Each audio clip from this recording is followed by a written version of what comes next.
These are uncertain days, aren't there?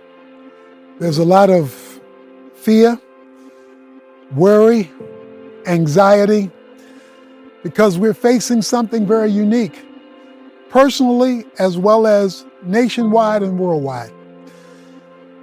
This did not catch God by surprise. Nothing happens in history that doesn't start by being allowed in eternity. Everything visible and physical is preceded by something invisible and spiritual. So if you want to understand the physical visible, then you've got to be willing to investigate the invisible and spiritual. If all you see is what you see, you do not see all there is to be seen. This virus has called attention to deeper issues. Our need for unity, the nature of the world and the conflicts that we face. It's also brought back the need for us to serve one another and resist our selfishness. There are spiritual underlying causes and cures. The Bible says that God uses circumstances to speak. And right now, with this coronavirus, he's screaming. And he's saying, pay attention to me. Yes, you've got to do the things that will promote health and well-being and safety. But you've also got to look back to me because I'm doing the talking here. When weather gets bad, you check in with the weatherman because you want some more information.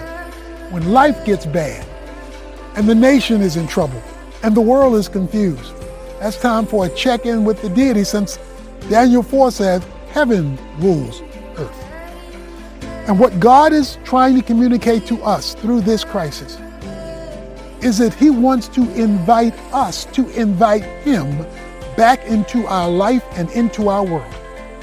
He doesn't just want to be a deity on the periphery. He wants to be centralized in our heart, in our lives, in our families, in our churches, and yes, even in our culture. And so people are calling for prayer. People are turning on their televisions to get hope. They're listening to the leaders for direction. And what God is saying, listen to me, because I offer you a kingdom that cannot be shaken, a stability that transcends your uncertainty. This is the time, while we're doing all the other things, to draw near to God. Because when he allows a crisis, there is always a spiritual purpose attached to it. James 1 says it. When God brings about a trial, he's calling attention to something that you cannot see. This virus we do not see, but we feel the effects. You don't see God, but he wants his effect to be felt because he's gotten our undivided attention, because he's allowed us to be in something that we can't resolve on our own.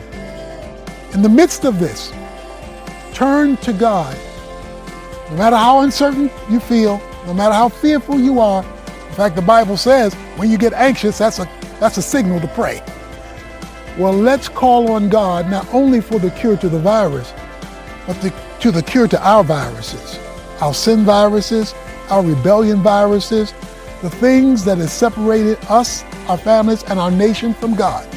Let's get back to the spiritual, because that will have a great impact on what happens in the physical.